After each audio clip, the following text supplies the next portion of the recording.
آئیے اب متن کی طرف چلیے۔ وَلَقَدْ أَرْسَلْنَا نُوحًا إِلَىٰ قَوْمِهِ، اور ہم نے بھیجا نوح کو اس کی قوم کی طرف۔ إِنِّي لَكُمْ نَذِيرٌ مُّبِينٌ، انہوں نے کہا میں تمہارے لیے کھلا خبردار کر دینے والا ہوں۔ اللہ تعبدوا الا اللہ، کہ مت پوجو اللہ کے سوا کسی کو۔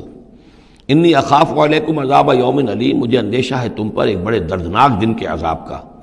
فقال الملأ الذین کفروا من قومہ، تو کہا اس کے قوم کے ان سرداروں نے جنہوں نے کفر کی روش اختیار کی، ما نراک الا بشرا مثلنا، ہم نہیں دیکھتے اے نوح آپ کو مگر اپنے ہی جیسا ایک انسان۔ آپ کہاں سے اللہ کے رسول بن گئے، کیسے رسول بن گئے، کیسے اللہ نے چن لیا؟ آپ تو ہمارے جیسے ایک انسان ہیں۔ وما نراک اتبعک الا الذین هم اراذلنا بادی الرائے، اور اس سے بھی آگے بڑھ کر ہم نہیں دیکھتے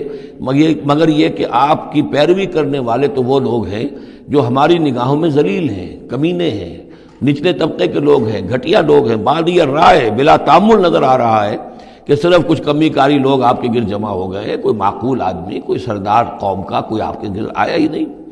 وما نرا لکم علینا من فضل، اور ہمیں کوئی نظر نہیں آتا کہ آپ پر کوئی ہمارے اوپر کوئی فضیلت آپ کو حاصل ہے، آپ کو اور آپ کے ساتھیوں کو۔ بل نظنکم کاذبین، بلکہ ہمارا گمان تو یہی ہے کہ آپ جھوٹ بول رہے ہیں۔ قال یا قوم ارأیتم ان کنت علی بینۃ من ربی، اب یہ ذرا اس صورت کے اندر بار بار یہ الفاظ آئیں گے۔ ایک فطرت سلیمہ جو پہلے سے تھی، اس کے بعد اللہ کی طرف سے وحی آ گئی، وہ گویا کہ اس کا شاہد ہے۔ انہوں نے کہا اے میری قوم کے لوگوں ذرا غور کرو، اگر میں پہلے سے بھی اپنے رب کی طرف سے بینہ پر تھا، تم جانتے ہو میں نے زندگی تمہارے مابین گزاری تھی، تم بھی جانتے ہو کہ میں ایک شریف النفس انسان تھا، میرا کردار، میرا اخلاق تمہارے سامنے تھا، میں بینہ پر تھا، میری فطرت مس نہیں ہوئی تھی، سلیم تھی۔ وآتانی رحمۃ من عنده، پھر اللہ نے مجھے رحمت بھی عطا فرما دی اپنے پاس سے، یعنی جو وحی آئی ہے میرے پاس وہ اللہ تعالیٰ کی رحمت ہے۔ فعمیت علیکم، اور وہ چیز وہ ہے کہ جس کو تمہاری آنکھوں سے مخفی رکھا ہے، اب میں کیا کروں، فرشتہ میرے پاس تو آتا ہے، وہی میرے پاس آتی ہے، یہ چیز جو ہے میرے تو تجربے میں ہے، مائی پرسنل ایکسپیرینس، لیکن یہ کہ تم سے یہ چھپا کر رکھی گئی ہے۔ انلزمکموہا وانتم لہا کارہون، بہرحال ہم زبردستی چپکا نہیں سکتے اپنی یہ بات آپ لوگوں کو، اگر آپ کو پسند نہیں ہے، اگر بیزار ہیں تو یہ اختیار ہمارے پاس نہیں ہے کہ ہم زبردستی آپ کو ان باتوں کا قائل کر دیں اور یہ باتیں لازماً آپ پر تھوپ دیں۔ وَيَا قَوْمِ لَا أَسْأَلُكُمْ عَلَيْهِ مَالًا، اور میری قوم کے لوگوں دیکھو میں تم سے کوئی اجرت نہیں مانگتا، مال طلب نہیں کرتا، کوئی تاوان تم پر نہیں ڈالا ہے۔ ان اجریہ الا علی اللہ، نہیں ہے میرا اجر مگر اللہ کے ذمے۔ وما انا بطارد الذین آمنوا، اور جن کو تم کہہ رہے ہو یہ گھٹیا لوگ ہیں، کمی کاری لوگ ہیں، کمین لوگ ہیں، میں ان کو اپنے پاس سے دھتکار نہیں سکتا، میں یہاں سے کھدیڑ نہیں سکتا ان کو، میں نہیں ہوں کھدیڑنے والا ان کو اپنے پاس سے۔ انہم ملاقو ربہم، یہ اپنے رب سے ملاقات کریں گے۔ ولیکنی اراکم قوما تجہلون، لیکن میں دیکھتا ہوں کہ تم ضرور جہل میں اور جہالت میں مبتلا ہو گئے ہو۔ وَيَا قَوْمِ مَن يَنصُرُنِي مِنَ اللَّهِ إِن طَرَدتُّهُمْ، اور میری قوم کے لوگوں سوچو اگر میں ان اہل ایمان کو اپنے ہاتھ سے ہانک دوں، یہاں سے بھگا دوں، یہاں سے دھتکار دوں، تو کون مدد کرے گا میری اللہ کے مقابلے میں؟ یہ اللہ کے ماننے والے، اللہ کے چاہنے والے، اللہ کا ذکر کرنے والے، اللہ سے دعائیں مانگنے والے، اللہ کے روح انور کے یہ طالب ہیں، اس کی رضا جو ہیں۔ افلا تذکرون، تو کیا تم نصیحت اخذ نہیں کرتے؟ ولا اقول لکم عندی خزائن اللہ، وہی بات جو حضور سے ہم پڑھ چکے ہیں پہلے، اور میں نہیں کہتا تم سے کہ میرے پاس اللہ کے خزانے ہیں، میں نے کب کہا ہے کہ میرا اختیار ہے اللہ کے خزانوں پر؟ ولا عالم الغیب، نہ میں غیب کا علم رکھتا ہوں۔ ولا اقول انی ملک، نہ میں یہ کہتا ہوں کہ میں کوئی فرشتہ ہوں۔ ولا اقول للذین تزدری اعینکم، اور نہ میں یہ کہتا ہوں ان لوگوں کے بارے میں جنہیں تمہاری آنکھیں حقیر دیکھ رہی ہیں، تم حقارت کے ساتھ دیکھ رہے ہو، لن یؤتیہم اللہ خیرا، میں تو نہیں کہہ سکتا کہ اللہ تعالیٰ انہیں کوئی خیر نہیں دے گا۔ کیا پتہ تم اندازہ بھی نہ کر سکو کیا مقامات بلند اللہ ان کو عطا کرے گا جنت میں، یہ کس طریقے سے اللہ تعالیٰ کے فراح و ریحان و جنت و نعیم سے جو ہے وہ مشرف ہوں گے۔ لا اقول انی ملک ولا اقول للذین تزدری اعینکم لن یؤتیہم اللہ خیرا، اللہ اعلم بما فی انفسہم، جو کچھ ان کے جیوں میں ہے، دلوں میں، اللہ خوب جانتا ہے کس کے دل میں کتنا خلوص ہے، کتنی محبت ہے اللہ کے ساتھ، کتنی شوق ہے، کتنا شوق ہے اللہ سے ملاقات کا، تو یہ اللہ جانتا ہے۔ انی اذا لمن الظالمین، اگر میں تمہارے ان تانوں سے تنگ آ کر میں ان کو اپنے پاس سے اٹھا دوں، بھگا دوں، تو پھر یہ کہ میں تو خود ظالموں میں سے ہو جاؤں گا۔ قالوا یا نوح، انہوں نے کہا اے نوح قد جادلتنا، تم نے ہم سے خوب جھگڑا کیا، فاکثرت جدالنا، اور بہت جھگڑا کر لیا تم نے، یعنی یہ کہ جب وہ بالکل ان تمام باتوں کے جواب میں خاموش ہونے پر مجبور ہو گئے، معقول بات ہے جو جواب دیا جا رہا ہے ان کے پاس اب کوئی جواب نہیں ہے اس کا۔ فَأْتِنَا بِمَا تَعِدُنَا إِن كُنتَ مِنَ الصَّادِقِينَ، اب آخری بات وہی ضد اور ہٹ درمی کی، تو پھر لے آؤ جس چیز کی ہمیں دھمکی دے رہے ہو، اگر تم سچے ہو وہ عذاب لے آؤ۔ اب ہم جو ہے ہمارے کان پک گئے ہیں تمہارے یہ بات سنتے سنتے، اور تم سے یہ مذاکرہ اور مجادلہ اور مناظرہ جو ہے مزید ہم جاری نہیں رکھنا چاہتے۔ قال انما یاتیکم بہ اللہ ان شاء، انہوں نے فرمایا کہ وہ تو اللہ لے آئے گا وہ عذاب تمہارے اوپر اگر وہ چاہے گا۔ انما یاتیکم بہ اللہ، وہ لائے گا تمہارے اوپر اللہ انشاء اگر وہ چاہے گا۔ وما انتم بمعجزین، اور پھر تم اس کو تھکا نہیں سکو گے بھاگ کر، یعنی تم اسے ہرا نہیں سکو گے، تم اس سے بچ کر بھاگ نہیں سکو گے۔ ولا ينفعکم نصحی ان اردت ان انصح لکم، اور میری نصیحت، میرا خلوص، میری خیر خواہی تمہارے حق میں کچھ مفید نہیں ہو سکتی، خواہ میں کتنا ہی تمہارا ناصح ہوں، کتنا ہی تمہارے ساتھ مخلص ہوں، نصیحت کر رہا ہوں، خیر خواہ ہوں۔ ان کان اللہ یرید ان یغویکم، اگر اللہ ہی فیصلہ کر چکا ہو کہ وہ تمہاری گمراہی کے اوپر اس کی مہر ثبت ہو چکی ہو، اگر اللہ تعالیٰ فیصلہ کر چکا ہے تو میری یہ سارا اخلاص اور خلوص اور دعوت اور نصیحت اور خیر خواہی اس کا کوئی نتیجہ نہیں نکلے گا۔ هو ربکم، وہ تمہارا رب ہے، وإلیہ ترجعون، اور اسی کی طرف تم لوٹا دیے جاؤ گے۔ ام یقولون افتراہ، کیا یہ کہتے ہیں کہ یہ اے محمد صلی اللہ علیہ وسلم آپ نے اس کو گھڑ لیا ہے؟ قل اذ افتریتہ فعلی اجرامی، اب یہاں درمیان میں حضرت نوح علیہ السلام کی بات چل رہی ہے اور آگے بھی چلے گی، لیکن درمیان میں ایک جملہ معترضہ ہے۔ یہ ساری باتیں ہیں نبی جو آپ کو ہم وحی کے ذریعے سے بتا رہے ہیں، یہ ساری جو گفت و شنید ہوئی تھی حضرت نوح علیہ السلام کے اور ان کی قوم کے درمیان، آپ کو کیسے معلوم ہوئی؟ آپ نے گھڑ لی ہے؟ آپ کو کوئی فکشن ہے، کوئی سٹوری ہے، کیا ہے؟ نہیں، یہ تو اللہ تعالیٰ کی طرف سے ہے۔ قل ان افتریتہ، کہہ دیجئے اگر میں نے یہ گھڑی ہوں یہ چیزیں، فعلی اجرامی، تو پھر یہ میرا جرم ہوگا، اس کا وبال مجھ پر آئے گا۔ وانا بریء مما تجرمون، ورنہ پھر یہ ہے کہ جو جرم تم کر رہے ہو، جھٹلا رہے ہو، تو میں اس سے بری ہوں۔ وأوحی الی نوح، اور وحی کر دیا گیا نوح کی جانب، انہ لن یؤمن من قومک الا من قد آمن، اب کوئی اور شخص ایمان نہیں لائے گا تمہاری قوم میں سے سوائے ان کے جو ایمان لا چکے ہیں۔ فلا تبتئس بما كانوا يفعلون، سو اب جو کچھ وہ کر رہے ہیں آپ اس پر افسوس نہ کریں اور غمگین نہ ہوں۔ واصنع الفلک بأعیننا ووحینا، اور اب آپ کشتی تیار کیجئے، کشتی بنائیے ہماری نگاہوں کے سامنے، یعنی ہم دیکھ رہے ہیں اور ہمارے انسٹرکشنز کے مطابق، ووحینا معلوم ہوتا کہ اللہ تعالیٰ کی طرف سے ہر یعنی سٹیپ پر ان کو وحی آ رہی ہے، اور کہ اس طرح کرو، اتنی لمبی بناؤ، ایسی لکڑیاں تیار کرو، بِأَعْيُنِنَا وَوَحْيِنَا، ہماری نگاہوں کے سامنے اور ہماری ہی انسٹرکشنز کے مطابق، وحی کے مطابق۔ وَلَا تُخَاطِبْنِي فِي الَّذِينَ ظَلَمُوا، اب دیکھنا جو ظالم ہیں ان کے بارے میں مجھ سے خطاب نہ کرنا، مجھ سے دعا نہ کرنا، مجھ سے بات نہ کرنا کہ فلاں جو ہے یہ میرا عزیز ہے اور فلاں میرا رشتہ دار ہے۔ اب جو بھی ظالم ہے اس کے بارے میں تمہاری طرف سے کوئی نرم بات نہ آئے۔ انہم مغرقون، اب یہ سب کے سب غرق کیے جائیں گے۔ وَيَصْنَعُ الْفُلْكَ، اب وہ نقشہ دیکھیے آپ چشم تصور سے، خشکی پر بیٹھے ہوئے ہیں اور حضرت نوح علیہ السلام آس پاس سمندر کہیں ہے ہی نہیں اور وہ کشتی بنا رہے ہیں۔ وَيَصْنَعُ الْفُلْكَ، اور وہ بنا رہے کشتی۔ وَكُلَّمَا مَرَّ عَلَيْهِ مَلَأٌ مِّن قَوْمِهِ سَخِرُوا مِنْهُ، جب بھی ان کی قوم کے سردار ان کے پاس سے گزرتے تھے وہ مذاق اڑاتے تھے، کہ معلوم ہوتا اب تک تو ہم سمجھتے تھے کہ بہرحال یہ کچھ شاید بات بنا رہا ہے، جھوٹ بول رہا ہے، کیا کر رہا ہے، اب تو معلوم ہوتا بالکل ہی مت ماری گئی، اب کوئی جو ہے ہوش ٹھکانے نہیں رہے یہ، تو وہ ہنستے تھے۔ سخروا منہ قال ان تسخروا منا فإنا نسخر منکم کما تسخرون، حضرت نوح فرماتے تھے کہ تم اگر ہم سے اب اس تمسخر کر رہے ہو، مذاق اڑا رہے ہو، تو وہ وقت قریب آنے والا ہے کہ ہم تمہارا مذاق اڑائیں گے جیسے کہ تم مذاق اڑا رہے ہو ہمارا۔ فسوف تعلمون من یاتیہ عذاب یخزیہ، تو تم ان قریب جان لوگے کہ کون ہے وہ جن پر کہ عذاب آتا ہے جو ان کو رسوا کر دے گا۔ ویحل علیہ عذاب مقیم، اور اس پر اترے گا وہ عذاب کے جو قائم رہنے والا ہے اور دائمی ہے۔ حتی اذا جاء امرنا وفارت التنور، یہاں تک کہ جب ہمارا حکم آ گیا اور جوش مارا تنور نے۔ اب یہ جو ہے جہاں تک اس کا یعنی جیوگرافیکل یا جیولوجیکل جو بھی اس کا پس منظر ہے، اس کے ضمن میں ایچ جی ویلز نے جو بات کہی ہے وہ میں آپ کو بتا دینا چاہتا ہوں۔ اس کا کہنا یہ ہے کہ میڈیٹرینین کا جو اس کی سطح وہ بہت بلند تھی، اور ساحل کے ساتھ ساتھ جو ہے اس کے جو مشرقی ساحل ہے اس کا، جو شام کا اور فلسطین کا، تو یہاں پر جو ہے وہ اونچے پہاڑ تھے۔ جیسے کراچی کے بارے میں بھی کہا جاتا ہے کہ کراچی کے بعض علاقے جو ہیں وہ سطح سمندر سے نیچے ہیں، لیکن ساحل کے ساتھ ساتھ اونچا علاقہ ایسا ہے کہ جو سمندر کو روکے ہوئے ہے۔ اگر کسی جگہ پر ایسا ہو تو اگر کہیں کوئی ایک سوراخ بھی ہو جائے تو یہ ایسا ہی ہے جیسے کسی بڑے بند میں سوراخ ہو جائے۔ اگر خدا نہ خواستہ کہیں تربیلا ڈیم میں یا کہیں کوئی اور اس طریقے کی بات ہو جائے تو پھر جو تباہی آئے گی اس کا آپ اندازہ کر لیجئے۔ تو ان کا کہنا یہ ہے کہ وہ سیلاب جو آیا ہے تو میڈیٹرینین میں وہ جو اس کا ساحلی علاقہ تھا اس میں سے کہیں وہ راستہ نکلا ہے پانی کا اور پھر سمندر آیا ہے، اور وہ سمندر جو ہے پورے مڈل ایسٹ کے علاقے کے اوپر جو ہے اس کے اوپر وہ پانی سمندر کی شکل بن گیا ہے۔ یہ ہے ان کی تعویل،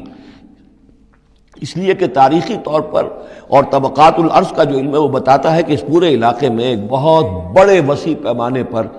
فلڈ کے آثار موجود ہیں۔ وہ آثار جو ہیں وہ ایسے ہیں کہ اس پورے علاقے کے اندر وہ فلڈ آیا تھا، اور اس کی یہ توجیہ ہے جو وہ لوگ کرتے ہیں۔ بہرحال اس میں تین چیزیں ہوئی ہیں، ایک تو یہ کہ کسی ایک جگہ سے کوئی تنور ہو سکتا ہے کہ کوئی سوراخ جو ہے، جیسے کہ آپ کو معلوم ہے بڑے بڑے جو بند ہیں ان میں بعض اوقات صرف جو چوہوں کے بل ہوتے ہیں ان کی وجہ سے سوراخ ہو جاتے ہیں۔ نہروں کے کناروں میں جو بند ٹوٹتا ہے نہر کا، تو کہیں کوئی چوہوں نے کوئی سوراخ کیا ہوتا ہے، اس میں سے پانی بہنا شروع ہوا اور نہر ٹوٹ گئی۔ اسی طریقے سے ہو سکتا ہے کہ کسی تنور کے اندر سے پہلی مرتبہ پانی نکلا ہو۔ پھر یہ کہ زمین کے بھی اللہ تعالیٰ نے جو ہے وہ کھول دیے سوتے، اور آسمان سے بھی پانی برسا، تو یہ پانی جو ہے زمین کا اور آسمان کا پھر مل گیا، اور اس طریقے سے وہ عظیم جو ہے سیلاب آیا جس سے کہ وہ پوری قوم ہلاک ہو گئی، اور وہ کشتی جو ہے وہ بہت عرصے تک تیرتی رہی اس سمندر کے اوپر، اور پھر ہوتی ہوئی وہ کوہ ارارات میں اس کی جو ایک چوٹی ہے جودی، اس پر جا کر ٹک گئی۔ واللہ عالم،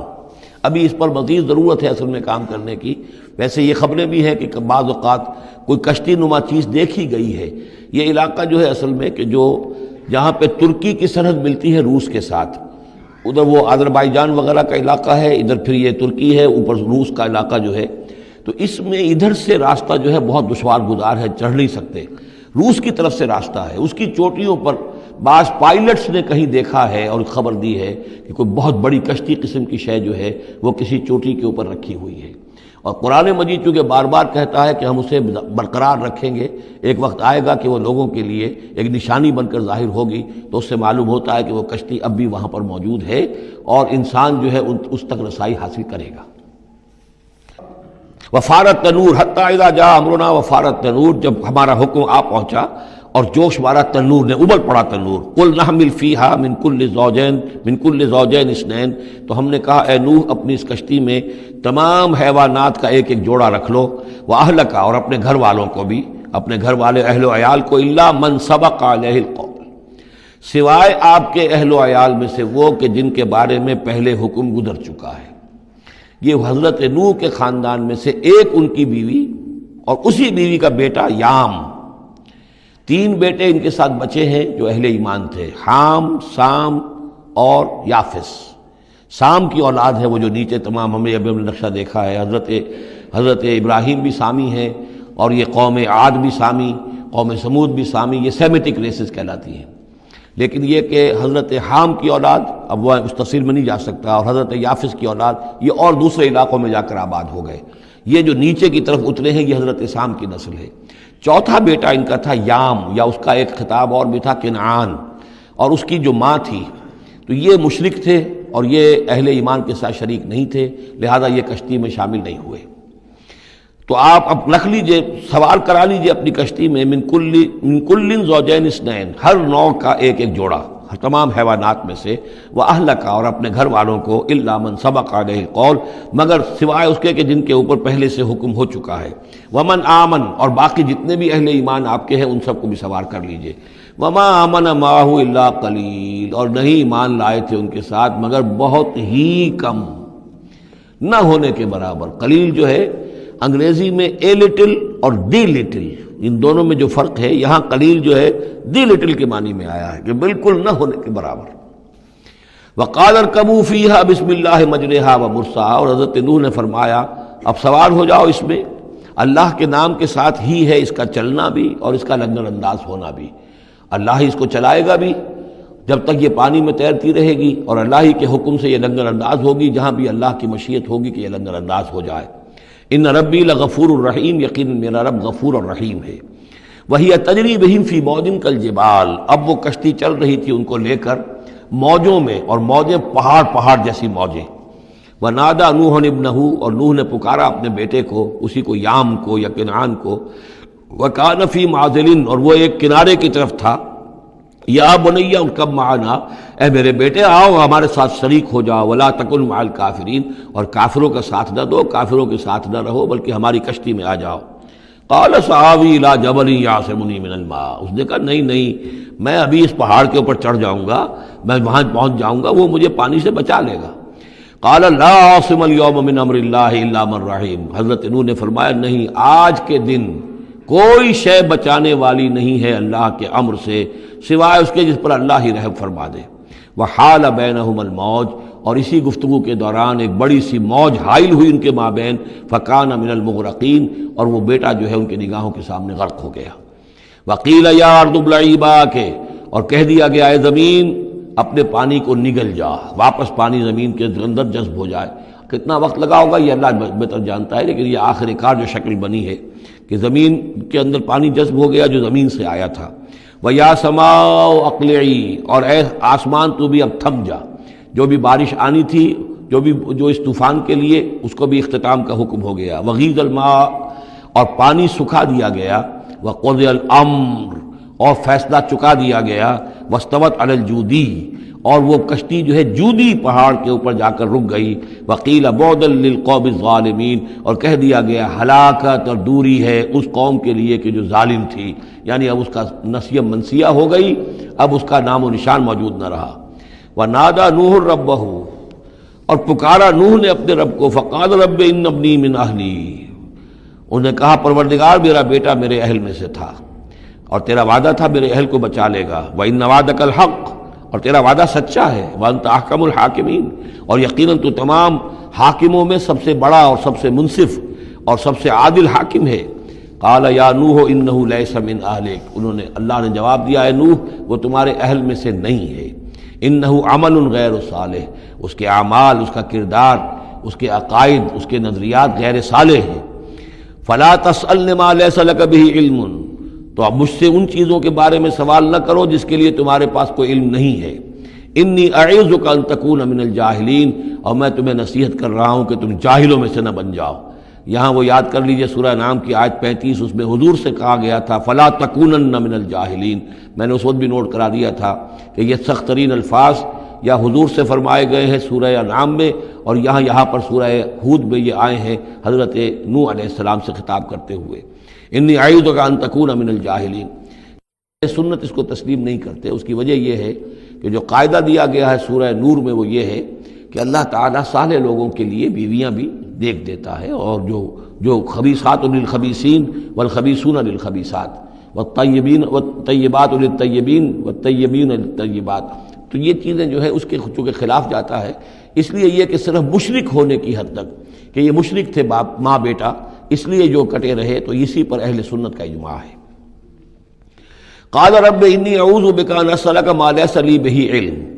حضرت نوح نے عرض کیا پروردگار میں تیری پناہ طلب کرتا ہوں اس سے کہ میں تجھ سے ایسی بات کا سوال کروں جس کے لیے کہ میرے پاس کوئی علم نہیں ہے۔ وَإِلَّا تَغْفِرْ لِي وَتَرْحَمْنِي، اور اگر تو نے مجھے معاف نہ فرما دیا اور رحم نہ فرمایا، اکم من الخاسرین، تو میں تو ہو جاؤں گا خسارہ پانے والوں میں۔ قیل یا نوح بسلام منا وبرکات علیک، ہم نے کہا نوح اب اترو، اس کشتی سے اترو، بسلام منا، ہماری طرف سے سلامتی کے ساتھ، و برکات، اور برکتوں کے ساتھ، علیکا، جو تم پر بھی ہوں گی، وعلی امم ممن معک، اور ان امتوں پر بھی ہماری یہ برکات ہوں گی کہ جو ان لوگوں کے ساتھ، جو ان کی نسل سے وجود میں آئیں گی جو تمہارے ساتھ ہیں۔ تو گویا کہ نسل انسانی بعد میں عام خیال یہی ہے کہ حضرت نوح علیہ السلام کے 3 بیٹوں ہی سے چلی ہے، باقی اگر کچھ لوگ تھے بھی ان کے ساتھ تو وہ ایسے تھے کہ جن کی کوئی نسل آگے نہیں چلی ہے، بلکہ یہ دنیا کی جو نسلیں اس وقت دنیا میں ہیں نوع انسانی، وہ یہ حضرت یافس، حضرت حام اور حضرت سام کی نسل ہی سے ہیں۔ یہ خیال ہے، واللہ عالم، یقین کے ساتھ نہیں کہا جا سکتا، ویسے میرا اپنا رجحان بھی اسی طرف ہے۔ حضرت یافس کی اولاد جو ہے وہ یہ جو پہاڑی علاقہ ہے، جیسا کہ ابھی آپ نے نقشے میں دیکھا تھا، اس سے اوپر جو ہے یہ سینٹرل ایشیا کے پہاڑ ہیں، اس پہاڑ کو کراس کیا انہوں نے، اور وہ جو پھر میدانی علاقہ ہے روس کا، اور اس کی طرف سے ہوتے ہوتے وہ سیرائے گوبی سے ہوتے ہوئے چین کا، تو حضرت یافس کی اولاد ادھر پھیل گئی ہے، یورپ سے لے کر اور چائنا تک یہ سب یافس کی نسل ہے۔ حضرت حام کی اولاد مشرق اور مغرب میں چلی گئی، اسی پہاڑی سلسلے کے دامن میں ہوتی ہوئی ایک شاخ ان کی ایران ہوتے ہوئے بھارت چلی گئی، انڈیا چلی گئی، سندھ اور ہند، اور ایک شاخ جو ہے سینائی پیننسولا کراس کر کے یہ سوڈان اور مصر چلی گئی۔ یہ ہے حضرت حام کی نسل میں سے۔ یہ عام طور پر جو ہمارے پرانے ماہرین انساب ہیں ان کا کہنا یہ ہے۔ انہی میں سے معلوم ہوتا ہے کہ جو یہ یورپین ہیں جو کہ انڈو ایرانین جو کہلاتے ہیں ایرینز، تو یہ ایرینز جو ہے یہ سب حضرت حام کی اولاد میں سے معلوم ہوتے ہیں۔ ان میں سے گریکس بھی ہیں اور ان میں رومنز بھی ہیں اور ان میں جرمنز بھی ہیں۔ باقی جو ہے نسلیں جو ہیں یہ اینگلو سیکسنز، یہ ہیں حضرت یافسی کے نسل سے جو اوپر سے جا کر اور یہ اسکینڈینیوین کنٹریز سے ہو کر پھر نیچے اترے ہیں یورپ کی طرف۔ تو یہ جو ناردرنرز کہلاتے ہیں، دی نارڈک ریسز، شمالی اقوام جو ہیں اینگلو سیکسنز ان میں سے ہیں، لیکن جو مشرقی یورپ کی یہ اقوام ہیں یہ اصل میں یہ بھی آریائی نسل جو ہے حضرت حام کی نسل میں سے، واللہ عالم۔ تو یہاں وہ الفاظ آ گئے تھے، قال یا نوح بسلام منا وبرکات علیک وعلی امم ممن معک، ان امتوں اور قوموں پر بھی سلامتی اور برکات جو ان میں سے ہوں گی جو تمہارے ساتھ ہیں، تمہارے ساتھ جو اس کشتی میں سوار ہیں۔ وَأُمَمٌ سَنُمَتِّعُهُمْ، اور کچھ اور قومیں بھی ہوں گی، فرقے ہوں گے جنہیں ہم کچھ سامان دیں گے دنیا کا، ثُمَّ يَمَسُّهُم مِّنَّا عَذَابٌ أَلِيمٌ، اور پھر ان کے اوپر ہماری طرف سے ایک بڑا زبردست عذاب آئے گا، جیسے کہ پھر قوم ہود پر اور قوم صالح پر آیا ہے۔